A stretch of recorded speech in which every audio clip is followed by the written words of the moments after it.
13장 여기 천사들의 차이로 나온 여기부터 한번 보도록 할게요.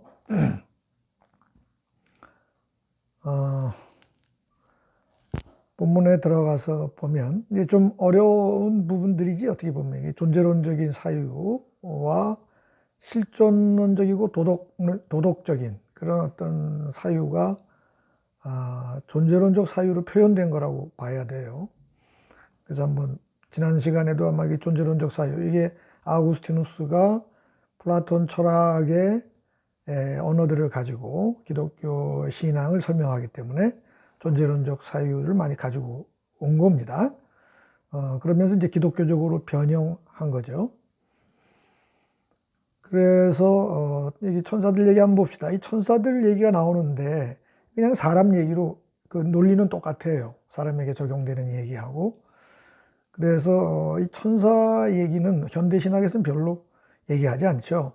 그냥 하나님과 인간의 얘기를 하지. 그런데 왜 옛날 사람들은 천사 얘기를 많이 했느냐, 중세까지도 어떤 영적인 존재가 그 인간, 기독교에서는 특히 이 타락한 천사와 관련해 가지고 이 천사 얘기가 오래 살아남은 것 같아요.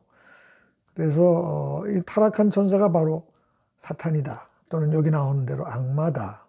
그래서 인간을 유혹하는 어떤 영적인 존재를 표현하는데 이 타락한 천사 얘기를 썼던 겁니다. 그러니까 천사는 어떤 영적인 존재죠. 육이 없는. 그러나 피조물이다. 하나님의 피조물이다. 그래서 인간보다 우월하게 있으면서 뭐 인간을 수호하기도 하고, 때로는 천사가 하나님과 인간의 매개체가 되기도 하고, 성경에 보면. 그러나 이제 타락한 천사는 어떤 사탄으로서, 악마로서 인간을 악으로 유혹하는 어떤 역할을 하는, 근데 이제 천사 개념이 그렇게 사용됐던 것 같습니다.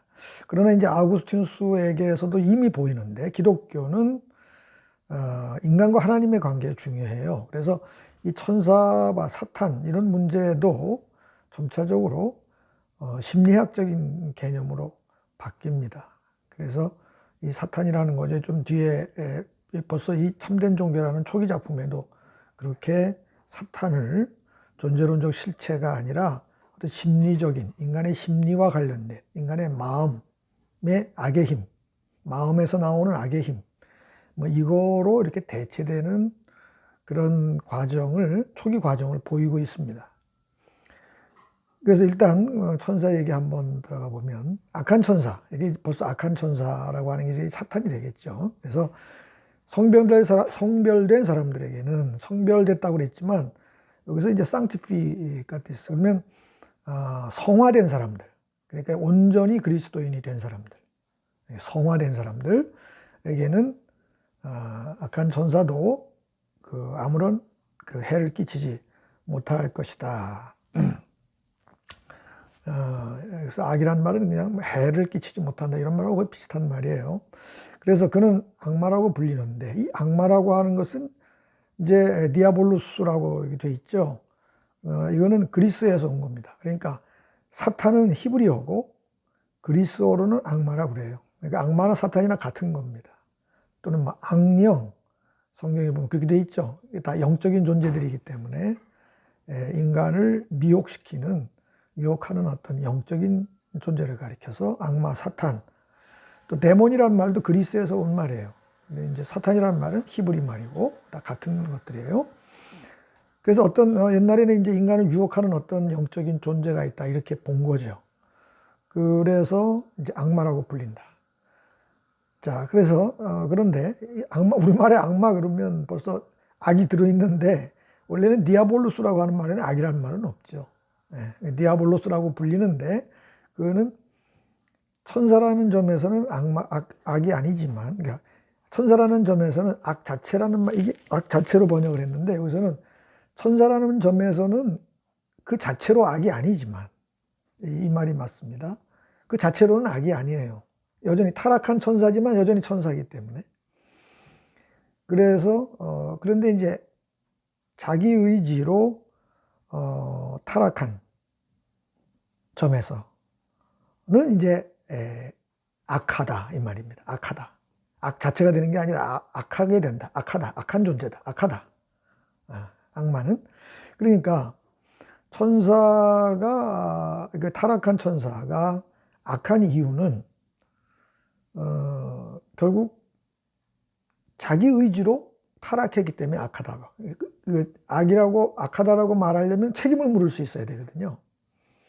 그러려면 자기 의지로 타락을 했어야 악하다 이렇게 말할 수 있는 거지.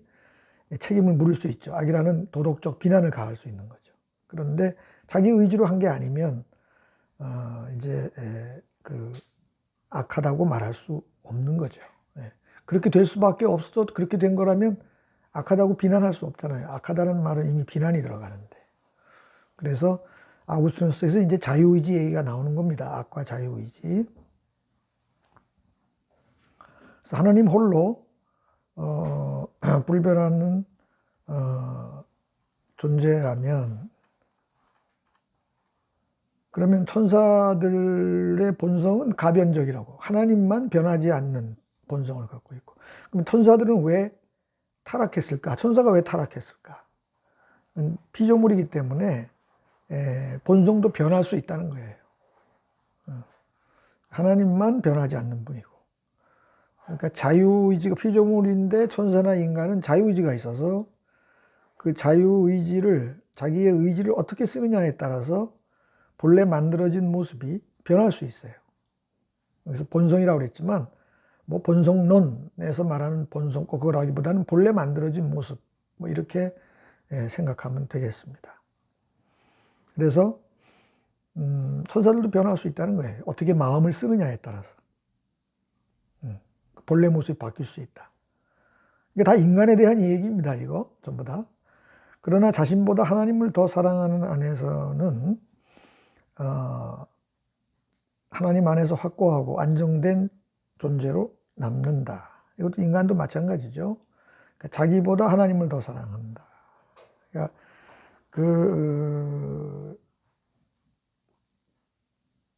이게 이제 자기를 사랑하는 게 나쁜 건 아닌데, 자기보다 하나님을 더 사랑하게 되면,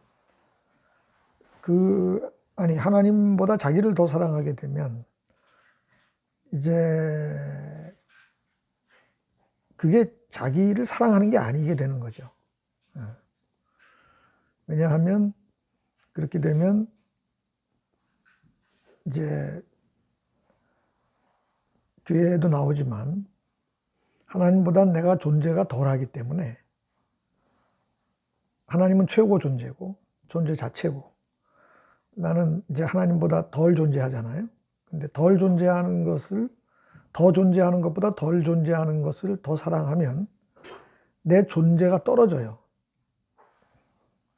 그러니까 덜 존재하게 된단 말이에요. 이게 결국 자기에게 좋은 게 아니죠. 덜 존재한다는 것은 이제 존재론적인 표현이죠. 덜 존재한다는 것은 덜 존재해서 완전히 점점 존재가 없어지면 죽음이죠. 그래서 죽음이 다가온다. 그러니까 죽음이라는 건 존재가 없어지는 거니까 존재론적 표현을 사용하는 이유 중에 하나가 죽음을 표현하는데 적절하기 때문에 그렇습니다. 죽음은 존재가 없어지는 거니까. 왜 죽느냐? 하나님보다 자기를 더 사랑해서 존재가 점점 삭감돼. 그럼 나중에 없어진다. 이렇게 표현할 수가 있기 때문에 이제 그 존재론적 표현을 가지고 죽음을 표현하는데 유리하기 때문에 이런 표현을 가져왔다고 이제 말할 수가 있어요. 그리고 또 무보다는 존재로 표현함으로써 이 존재를 긍정하는 효과가 있어요. 죽음을 하나님 원치 않는다. 이 존재는 아름다운 건데, 존재가 사라지는 것은 슬프고 그거는 좋은 게 아니다. 그건 굉장히 존재를 긍정하는 얘기죠. 그래서 기독교적인 의미에서 이 존재하는 모든 것들은 존재 자체인 하나님에게서 나온 것이다. 또는 하나님에게 참여하고 있는 것이다. 그래서 아름다움을 갖고 있다. 또는 선함을 갖고 있다. 또는 진실됨을 갖고 있다. 진선미, 하나님 진선미니까 그렇게 존재를 긍정하는, 삶을 긍정하는 데 유리해요. 존재론이. 내가 볼 때는 아우구스티누스가 기독교 신앙을 설명하는데 이 플라톤의 존재론을 가져오게 된 것은 기독교적으로 말하면 존재를 긍정하는데 상당히 유리하고 죽음을 설명하는데 유리합니다. 그래서 이 존재론을 가지고 와서 설명하는 거예요. 그래서 자기보다 하나님을 더 사랑하면은 확고하고 안정된 존재가, 그러니까 존재가 충만하게 되고 안정되게 되고, 이 말은 이제 실존적으로 말하면 사는 것처럼 살게 되고 허무하지 않게 되고 이런 얘기와 같은 겁니다. 그러니까 무가 자꾸 증가한다는 것은 존재론적인 표현이지만, 존재가 삭감되고 무가 증가한다는 말은 존재론적인 표현이지만, 그러한 존재론적인 표현 안에는 허무해진다라고 하는 실존적 표현, 실존적 의미가 들어있는 거예요. 허무해진다. 그리고 사는 것처럼 살지 못하게 된다. 그런 어떤 의미가 들어있는 거죠. 그래서 하나님께 흔쾌히 자유롭게, 여기서 흔쾌히라고 그랬지만 자유로이 복종한다. 그러니까 억지로 복종할 수밖에 없어서 복종하는 필연성이 아니라 자기의 자유의지로 그렇게 자유로이 복종하는 그렇게 하게 되면 하나님의 마제스타스, 위엄을 우리도 누리게 된다. 흔들림 없는 하나님의 위엄을. 우리 지난 시간에 보면은 우리가 이렇게 존재하는 것은 하나님의 존재에 참여한다는 말을 했었죠. 아우구스티누스가. 마찬가지로 하나님이 가지고 계신 진선미에 나도 참여해서 나도 그 위엄을 갖추게 된다. 이런 말이에요. 존재가 흔들림 없이 위엄 있게 살 수 있게 된다. 이런 얘기입니다. 그런데 저 천사는 타락한 천사죠. 하나님보다 자기 자신을 더 사랑해서 하나님께 복속하기를, 하나님께 순종하기를 싫어했고, 그러니까 하나님을 사랑한다는 얘기는 하나님께 순종하는 게 하나님을 사랑하는 길이에요. 하나님을 따르는 게 하나님을 사랑하는 거예요. 하나님을 이렇게 순종하는 게. 이게 이웃을 사랑하는 것은 순종하는 것은 아니죠. 그러나 하나님을 사랑하는 것은 하나님께 순종하는 게 사랑하는 게. 하나님께 복종하는 것, 복속한다. 자기를 누르고 하나님께 순종한다. 그래서 그것을 싫어했고, 그렇게 되면 오만해지는 거죠. 그러니까 결국 오만이라고 하는 것은 하나님보다 자기를 더 사랑한다. 그런데 이때 이제 사랑하는 딜리게라는 라틴어를 썼는데, 아우구스티누스가 이제 딜리게라는 사랑한다는 일반적인 표현이에요. 인간의 뭘 좋아하는 그 욕망을 가리켜서 사랑한다는 표현인데, 까리타스라고 한다면 제대로 된 사랑을 까리타스라고 그래요. 아우구스티누스는. 그러니까 하나님보다 자기를 더 사랑하는 것은 자기를 정말 사랑하는 게 아니죠. 그래서 그 까리타스는 아니에요. 이 사랑은. 왜냐하면 오만해지는 거기 때문에. 오만해지는 것은 열등감의 표현입니다. 자기를 열등하게 보는 거예요. 그러니까 자기를 사랑하는 게 아니죠. 그러니까 자기보다 하나님보다 자기를 더 사랑하면 이제 중심이 중심을 잃어요. 그래서 자기를 사랑하는 게 아니라 자기 숭배에 빠진다. 그렇게 말할 수 있어요. 중심을 잡으려고 과도하게 자기중심적이 돼요. 그렇게 되면 자기 숭배에 빠지는 거죠. 자, 그 다음에 오만이란 말 나왔죠. 교만, 수페르바라고 하는 그 표현으로 썼습니다. 수페르비아. 그렇게 하다가 최고의 유로부터 떨어져 타락하게 돼. 그러니까 최고의 유로부터 이제 최고의 유, 이게 하나님이죠. 최고 존재. 그렇게 되면은 거기서부터 이게 이제 떨어졌다, 멀어졌다고 표현을 했잖아요. 근데 이제 여기 라틴어 데페시라고 하는 것은 거기서 마이너스가 됐다는 뜻이에요. 결손이 생겼다. 최고 존재 쪽으로 가면 플러스가 될 텐데 반대로 갔기 때문에, 방향이 반대였기 때문에, 그 자유의지가, 자기 그 마음 씀씀이가 반대였기 때문에 최고 존재로부터 그 마이너스 쪽으로 자꾸 플러스 쪽으로, 최고 존재를 향해서 플러스 쪽으로 가는 게 아니라 덜한 존재를 향해서 마이너스 쪽으로 가는 거예요. 그래서 명사 데펙투스라고 하는 게 갖고 있는 의미가, 이건 뭐 흠이라고 하는 뜻으로도 쓰이지만 그 핵심은 뭐냐? 결손이에요. 그러니까 하나님의 최고 존재 쪽으로 가지 않고 마이너스 쪽으로 가는 그 결손. 그래서 덜한 존재가, 그래서 그게 타락이에요. 그럼으로써 그 타락한 천사는 전에 있던 것보다 덜한 존재가 됐다. 그러니까 덜 존재하게 됐다. 엄밀히 원문대로 말하면 존재라는 명사를 쓰지 않았고 덜 존재하게 됐다. 그러니까 더 존재하고 덜 존재하는 게 있습니다. 인간에게는, 피조물들에게는. 그러니까 최고 존재인, 존재 자체인 하나님 쪽으로 자기 마음을 쓰면, 하나님을 사랑하면 더 존재하게 되고, 그렇지 않고 피조물을 더 사랑하게 되면 덜 존재하게 된다. 이렇게 더 존재하고 덜 존재하는, 이 존재의 디그리가 있어요. 아까 얘기했지만 이렇게 존재론 가지고 표현하는 것은 인간의 죽음과 또는 이 존재를 긍정하는 이 세계관을 표현하는 데 상당히 유리하다. 그래서 하나님의 권능보다도 그리고 이제 이 존재론, 아까 실존적인 얘기도 했지만 우리가 존재감이라는 표현을 쓰잖아요. 존재감.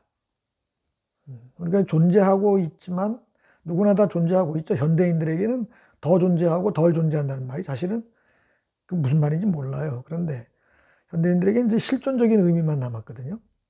그래서 존재하면 존재하고 아니면 아니지, 없으면 없고 있으면 있는 거지. 더 있고 덜 있다. 이런 말이 이해가 안 되죠. 그러나 존재감으로 표현하면 이제 존재감이 떨어진다. 그렇게 말할 수 있습니다. 허무해지니까요. 그래서 하나님의 권능보다도 자기 권능을 향유하고자 했다. 이건 하나님 포텐시아라는 말은 이제 힘이에요. 힘. 그러니까 하나님의 힘에 참여하려고 하지 않고 자기 힘으로 살려고 했다. 그 말이에요.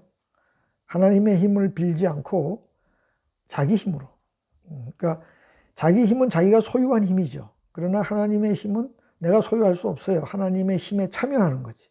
그러니까 항상 그런 자세로 살면 살아야 되는데, 이제 그렇지 않고 자기 힘을 믿고 그거를 누리려고 했다. 그게 이제 타락의 모습이에요. 그러면 이제 덜 존재하게 돼서 허무해진다. 또 이제 그렇게 되면, 허무해지면 이제 폭력을 행하게 돼요, 인간이. 그래서 다른 사람들을 괴롭히고 이 악마가 되는 거죠. 이 악하게 되는 거지.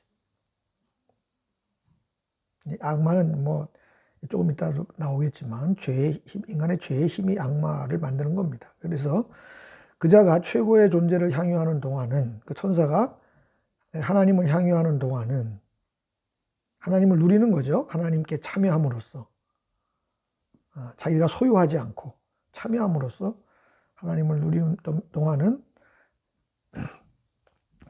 하나님은 최고의 존재니까요. 자기가 최고의 존재는 여기 사실상 존재가 덜한 것을 향유하기 바랐기 때문이다라고 돼 있죠. 이 바랬다는 게 라틴어로 보면 의지했다는 뜻이에요. 그 의지가 그렇게 움직였다는 거야. 그러니까 결국 자기 의지로 타락을 하게 되는 거죠. 뭘 더 바라느냐, 마음을 어디다 두느냐, 그게 다 의지와 관련된 말입니다. 그래서 그래도 더없이 광범한, 자신이 비록 최고 존재는 아니었지만 하나님께 참여했을 때에는 아주 꽉 찬 존재였다. 꽉 찬 존재, 독일 신학에서는 존재 충만이라고 그래요. 내가 존재감이 꽉 차인 존재감이 아주 높은 거죠.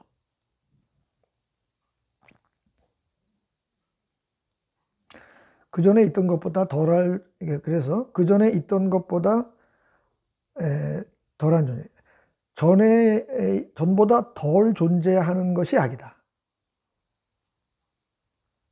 덜한 존재는 악이다. 이렇게 명사형으로 말하면 좀 오해의 소지가 있습니다. 덜 존재하는 것이 악이다. 그런데 이때 악은 사실은 이게 덜 존재하게 이때 악은 그 말룸 피지쿰이에요. 그러니까 정말 악은 덜 존재하도록 마음을 쓰는 게 악이죠. 그 마음이 악이에요. 하나님보다 자기를 더 사랑하는 그 마음, 덜 존재하는 쪽으로 바라는 그 바람, 그 욕망, 그게 악이에요. 그런데 그렇게 되면 덜 존재하게 되죠. 그 결과예요. 덜 존재하게 된다는 건 존재감이 떨어지고 또는 죽음으로 향하게 되고 허무하게 되고, 이거는 죄에 대한 벌이죠, 결국. 그래서 이런 죄에 대한 벌은 말룸 피지쿰이라고 보는 거죠. 말룸 모랄, 이제 마음, 인간의 마음 또는 천사의 그 의지, 잘못된 의지, 방향이 잘못된 의지, 거기에 악의 핵심이 있고 그 결과로 덜 존재하게 되는 그 이제 죽는다 할지 죽음을 겪는다 할지 허무하게 된다 할지 이제 그런 그 나쁜 게, 여기서 악은 나쁜 거, 그런 것들을 겪게 되는 거죠. 고통을 겪게 되는 거죠. 그래서 왜 덜 존재하는 것을 악으로 보느냐? 그것은 덜 존재하지만 여전히 존재하죠. 그것은 존재하는 점에서는 여전히 선이 있는 거예요. 왜냐하면 존재하는 한에서는 하나님의 존재에 여전히 참여하고 있는 부분이 있는 거거든요.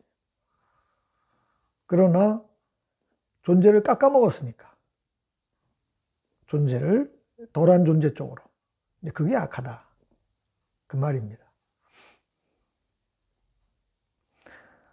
그리고 전에 있던 것보다 덜한 존재라는, 덜 존재한다는 이유에서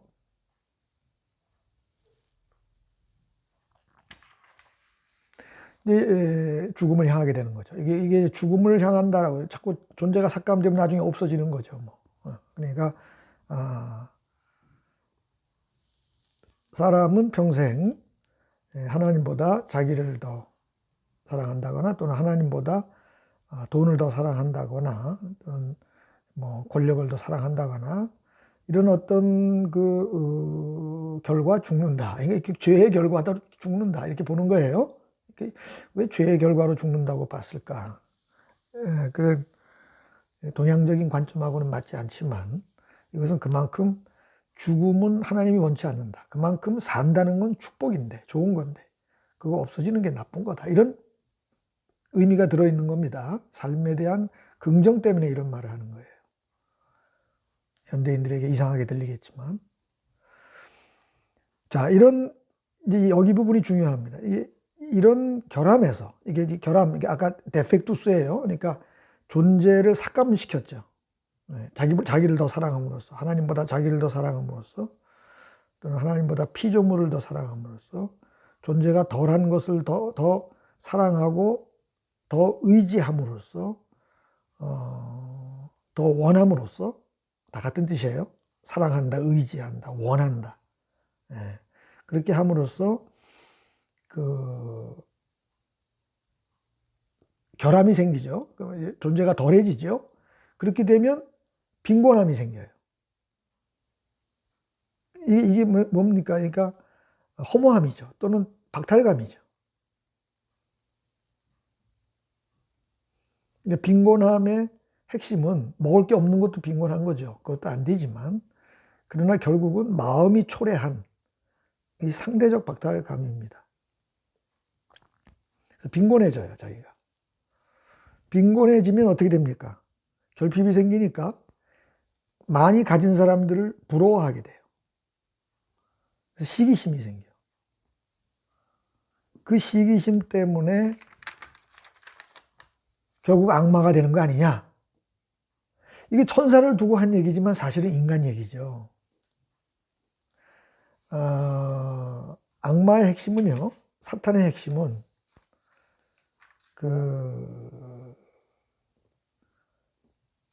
이제 인간은 남이 가진 거를 부러워하거든요. 그 부러워하는 이유는 자기 존재가 꽉 차 있지 않기 때문에 부러워해요. 이제 그 이유를 하나님을 사랑하지 않는 데서 신학은 찾는 거죠. 그러나 일반적으로 인간학에서도, 일반적인 철학의 인간학에서도 인간의 시기심 얘기를 많이 해요. 근데 그거 왜 그러냐면, 그것은 절대로 먹을 게 없어서 시기심이 생기는 게 아니고, 부러워하는 게 아니고 상대적 박탈감 때문에 그런 거예요. 그렇게 되면 그 상대에 대해서 증오심이 생겨요. 이 시기심은 증오심으로 바뀌고, 그게 이제 폭력으로 바뀝니다. 그래서 인간 사회는 그런 폭력성이 꽉 차 있어요. 그게 사탄이에요.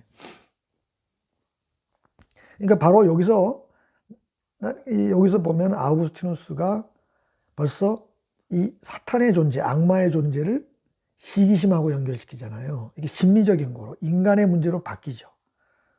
그리고 인간의 죄의 힘이, 인간의 죄의 힘, 그러니까 남의 것을 부러워하면서 하나님에게서 자꾸 멀어지는, 그래서 결국 그 결과는 자기 숭배에 빠지는, 교만에 빠지는, 열등감과 교만함은 같은 겁니다. 그래서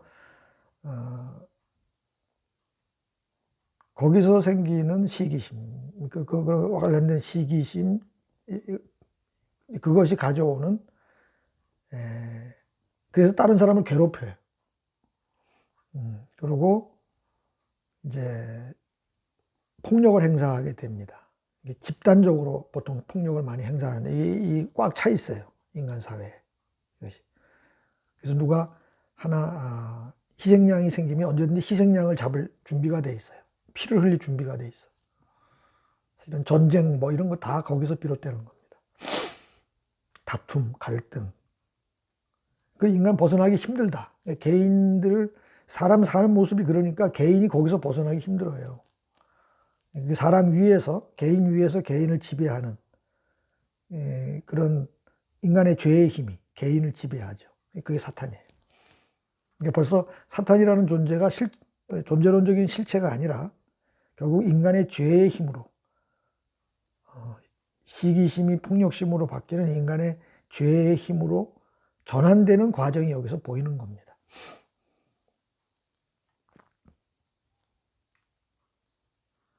사도신경이 가장 최초의 신앙 고백인데 거기 사탄 얘기가 없죠.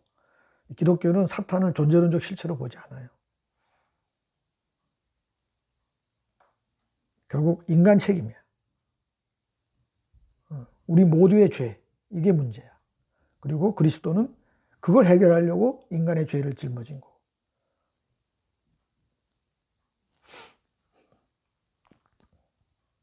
아우구스티누스가 지금 자유의지 얘기하는 게 다 그 인간의 책임이라는 얘기를 하려고 하는 겁니다.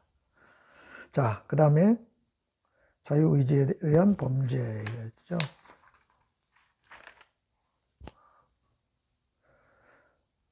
그래서 지금 말한 그 결함을 죄라고 부르는데, 그러니까 존재를 삭감하는 의지죠. 그게 죄예요. 그러니까 죄 그러면 이게 말로 모랄입니다. 모랄 이불이에요. 그 죄의 결과 존재가 삭감돼서 허무함을 느끼고 시기심이 생기고 상대적 박탈감이 생기고 시기심이 생기고 폭력성이 생긴다. 그 서로 괴로워한다. 이거는 피지컬 모랄이죠. 예, 그 결과예요. 벌이에요. 죄의 벌로 생기는 것이다.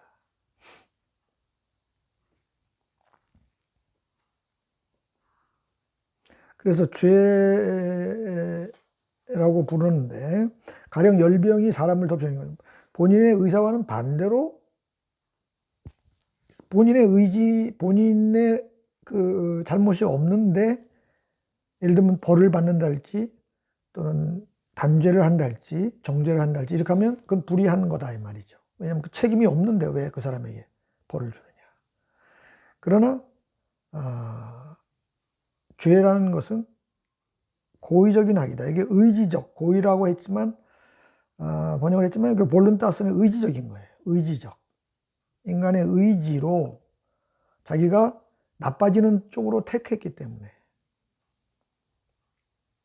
그 자유로운 선택에 대한 대가를 치르는 거죠. 아우구스티누스가 왜 이런 얘기를 하냐 하면은, 사실 이게 마니교를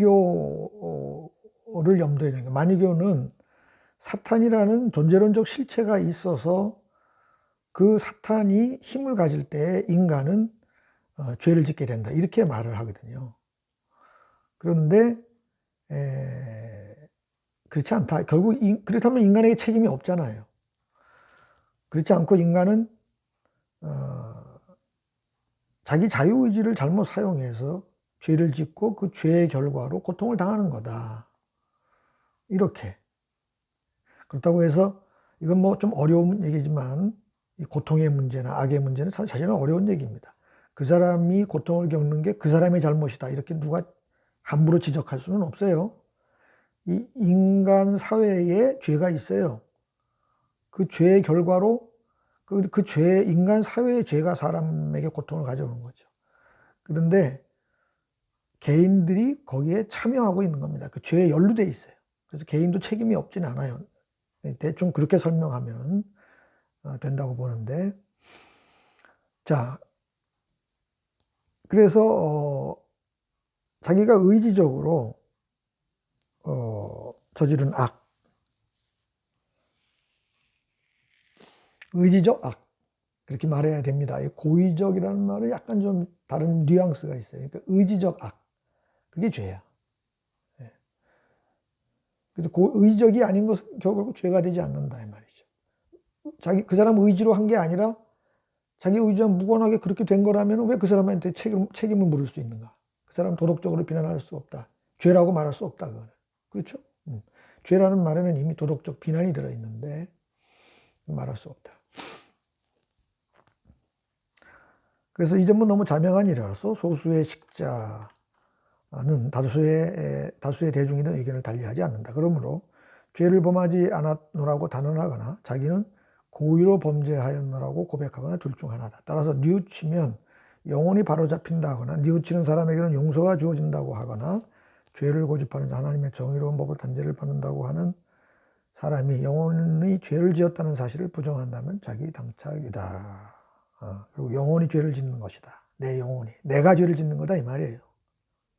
그러니까 이게 지금 굉장히 중요한 의미가 있습니다. 인류 사상사에서. 그러니까 악의 인간이 주체가 되는 겁니다. 도덕적 주체예요, 인간. 그러니까 악의 문제에서 책임적 주체가 됨으로써 인간은 주체가 됩니다. 성서적으로 보면. 악이 생긴 것을 운명이라거나 또는 사탄의 장난이라거나 이렇게 말할 수 없고 우리 잘못이다. 나도 거기 연루되어 있다. 이렇게 돼야 그러면 악의 문제에서 내가 도덕적, 책임적 주체가 되죠. 선의 문제에서는 내 주체성은 약간 약화됩니다. 뭐냐면 선은 하나님이 주도하는 거예요. 그러니까 나는 하나님의 주도에, 하나님의 주권에 참여할 책임적 주체예요. 악은 바로 인간의 책임이고, 인간의 책임적 주체성이 드러나는 부분이고, 선에 있어서는 하나님의 주권에 참여할 책임이 내게 있는 거죠. 선은 주도는 하나님이 하는 거다. 이렇게 봐요. 신학적으로는 그렇게 되는 겁니다. 내가 하려고 하면 안 된다 이 말이에요. 선은 하나님이 하시게 해야 돼. 하나님이 하시게 하는 것도 내가 그렇게 하는 거기 때문에 그만큼 주체성이 들어있는 거죠. 선에 있어서. 그래서 인간을 주체로 세운다는 점에서 굉장히 중요합니다. 이런 얘기가. 이 자유의지 얘기가. 도덕적, 책임적 주체로 세우는 게 결국 우리가 해결해야 될 문제다. 이것은 어떤 점에서는 굉장히 긍정적인 의미를 내포하고 있어. 왜? 우리만 제대로 하면 세상은 아름다워지고 내 삶도 아름다워지는데 만약에 사탄의 장난이라면 내가 어떻게 할 수가 없어요. 인간이 아무리 해봐야 소용이 없어. 운명에 맡기는 수밖에. 그러나 사람만 제대로 움직인다면 그러면 인간의 삶은 행복해질 수 있고 아름다워질 수 있고 이 세상도 그렇게 될 수 있다라고 하는, 그래서 사람이 하나님의 희망이 되는 거죠. 기독교 신학에서는. 하나님이 인간의 희망이지만 인간도 하나님의 희망이 되는 겁니다. 그래서 기독교 신학에서는, 기독교에서는 이 역사가 중요하니까 인간과 하나님이 인간에게 상당한 희망을 갖고 있다 이 말이에요. 인간이라는 존재가 굉장히 고귀해지죠. 이렇게 함으로써. 악의 도덕적 책임적 주체가 된다면 상당히 낮추는 것 같은데, 악의 주체다. 선의 주체는 아니고 악의 주체다. 그러나 그렇지 않습니다. 오히려 상당히 인간을 고귀한 존재로 만든다. 그런 의미가 있습니다. 인류 사상사적으로 보면 그렇습니다. 인문주의자들보다 오히려 신학이, 기독교가 인간을 더 고귀한 존재로 만드는 면이 있어요. 자,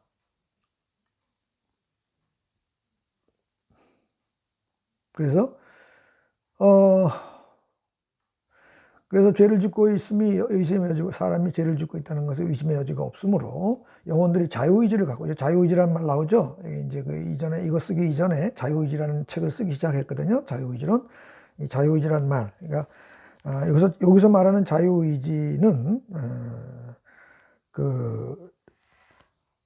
리베룸 아르비툼이라고 하는 건데, 아르비툼 리베룸이라고 하는 건데, 이거는 선택의 자유예요. 이렇게 할 수도 있고 저렇게 할 수도 있는 자유가 인간에게 있다. 인간은 본질적으로 자유로운 존재. 그러니까 그만큼 책임적 존재죠. 자유가 없으면 책임이 없어요.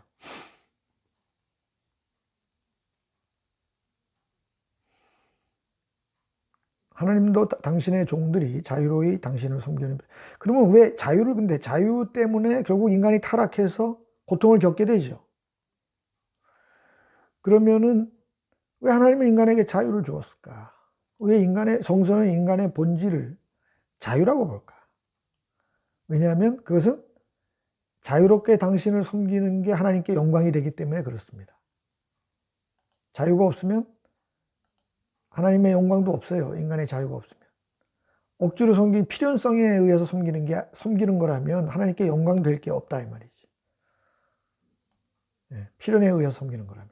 필연이 아니라 자유에 의해서, 자유로이 이렇게 할 수도 있고 저렇게 할 수도 있는, 나쁜 쪽으로 갈 수 있는데 좋은 쪽으로 가는 게 하나님께 영광이 되는 거죠. 그런 의미가 있습니다. 그래서 성서의 하나님은 이 자유라는 건 상당히 리스크가 커요. 나쁜 쪽으로 가면 피조물의 고통이 시작이 되고, 피조물의 고통은 하나님에게도 부담이에요. 결국 그래서 하나님 스스로 십자가를 지는 일이 발생하죠. 그거를 지우려고. 그 죄를 지우려고. 그러니까 굉장한 리스크입니다. 그럼에도 불구하고 왜 그랬느냐. 역시 자유가 제일 중요하다, 인간에게는. 그게 하나님께 영광도 된다. 그러니까 이건 성서적 인간관이에요. 인간의 본질은 자유에 있다라고 하는 거. 이게 성서적 인간관입니다. 그러니까 이렇게 자유를 중요시 여기는 거, 이 기독교적인 특징입니다. 이 자유란 말이 기독교에서 비로소 중요해졌어요. 중세까지 다른 세계에서는 이 자유는 굉장히 위험한 거기 때문에 그렇게 중요한 문제가 아니었어요. 덕을 쌓아라. 덕이란 말, 선이란 말은 인문주의자들이 중요하게 생각했죠. 그러나 기독교는 선보다 자유가 앞섭니다. 인간에게 있어서. 자유로이 선을 행할 때 선이지, 억지로 선을 행하는 건 선이 아니에요. 그러니까 자유가 더 앞서죠. 리스크가 있지만. 이게 이제 기독교적 인간관을 만드는 겁니다. 오늘날 자유, 평등, 박애, 자유 얘기 많이 하잖아요. 이 기독교 영향입니다.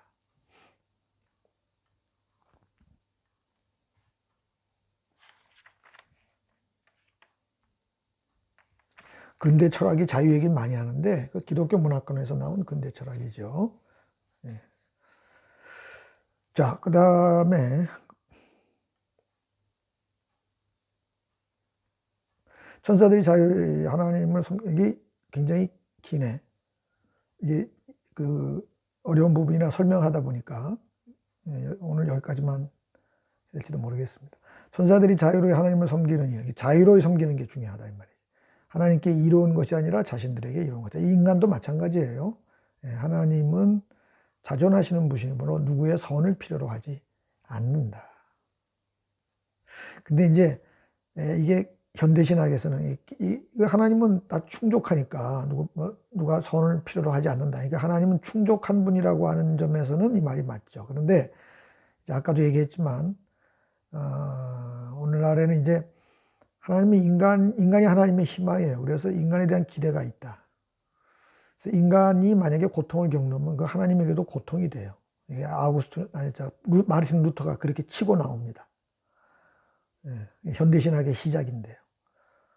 하나님의 고통을 말하기가 쉽지 않죠. 그런데 고통이란 말은 결손이 생긴다는 말인데 말하기 쉽지 않아요. 그러나 인간의 역할이 굉장히 중요하다는 그런 의미로 현대신학에서는 그렇게 말하는 겁니다. 여하튼 피조된 사물은 최고선, 다시 말해서 최고유, 최고 존재와 최고선은 같은 거예요. 존재가 꽉 차 있는 게 최고선이에요. 존재론적 그 사유와 도덕적 사유, 가치론적 사유가 같이 연결이 돼 있죠. 그래서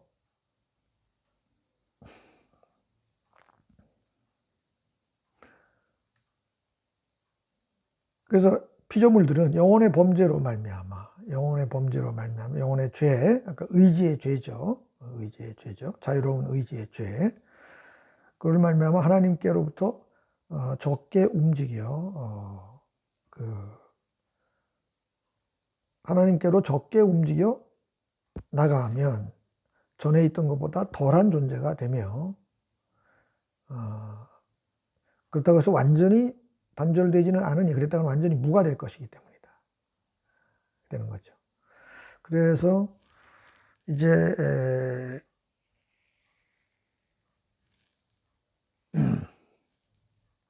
여전히 존재하고 있는 한은 하나님께 완전히 단절된 건 아니라고 보는 거예요. 존재에 참여하고 있는 거죠. 이제 이것이 인간의 죄를 존재의 결손, 덜 존재하게 되는 거, 그쪽으로 마음을 쓰는 거, 이렇게 본다는 얘기는 결손이죠. 그러니까 인간의 죄는 뭘 한 거라기보다는 뭘 안 한 거예요. 뭐냐 하면은 결손이야. 빼는 쪽으로 간 거야. 그러니까 뭘 한 거라기보다는 안 한 거다. 다시 말해 하나님 쪽으로 안 간 거예요. 그게 죄지. 그러니까 죄의 해결은 하나님 쪽으로 가는 데 있는 거예요. 그러니까 여러분들이 죄의 문제 또는 삶의 고통의 문제 이런 것들을 해결하려면 하나님 쪽으로 왜 하나님 쪽으로 안 가서 그런 문제가 생기는 거예요. 그쪽 자체에서 해결되는 게 아니고 하나님 쪽으로 가는 데서 해결이 된다. 모든 문제는. 그래서 가장 중요한 것은, 그러니까 인간의 죄는 뭘 한 거라기보다는 하지 않은 거다. 이걸 이제 신국론에서 아우구스티누스가 카우자 데피시언스, 결손이란 말을 가지고 이렇게 말을 하는 건데, 그래서 뭘 안 한 거냐 그러면 하나님 쪽으로 가지 않은 거, 자꾸 딴 쪽으로 가는 거, 그게 죄다. 이게 뭐라 하나님 쪽으로 가지 않는 거, 그렇게 되면 딴 쪽으로 가게 돼 있어요. 그러니까 항상 문제는 하나님 쪽으로 가는 쪽, 가지 않는 거에 생기는 거예요. 그렇게 보는 거고.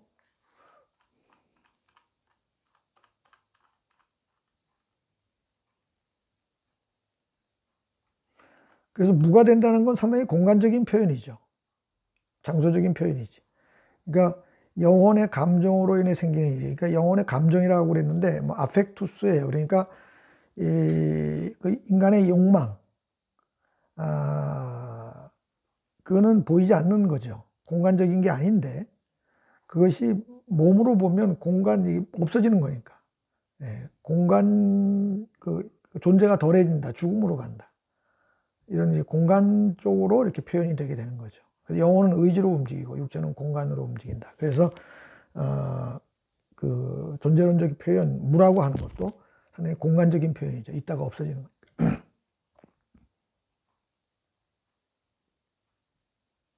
그 다음에 사람이 타락한 천사에 의해서 타락한다고 말할 때, 이제 이건 마니교들이 이제 인간이 왜 잘못하느냐, 사탄 때문에 그렇다. 그런데 만약에 사탄은 그런 걸 얘기한다 할지라도 결국은 사람이 자기 의지로 동의하는 거 아니냐, 사탄의 꼬임에. 결국 인간 책임이다. 이렇게 말을 함으로써 마니교적인 생각을 벗어나는 겁니다. 필연에 의해서 그렇게 한다면 자기 인간의 자유의지, 자유로운 동의가 없이 그렇게 할 수밖에, 완전히 사탄이 다 움직이는 거라면 인간의 죄를 물을 수 있겠는가? 그러나 성서는 인간의 죄를 말하고 있다. 그런 뜻입니다.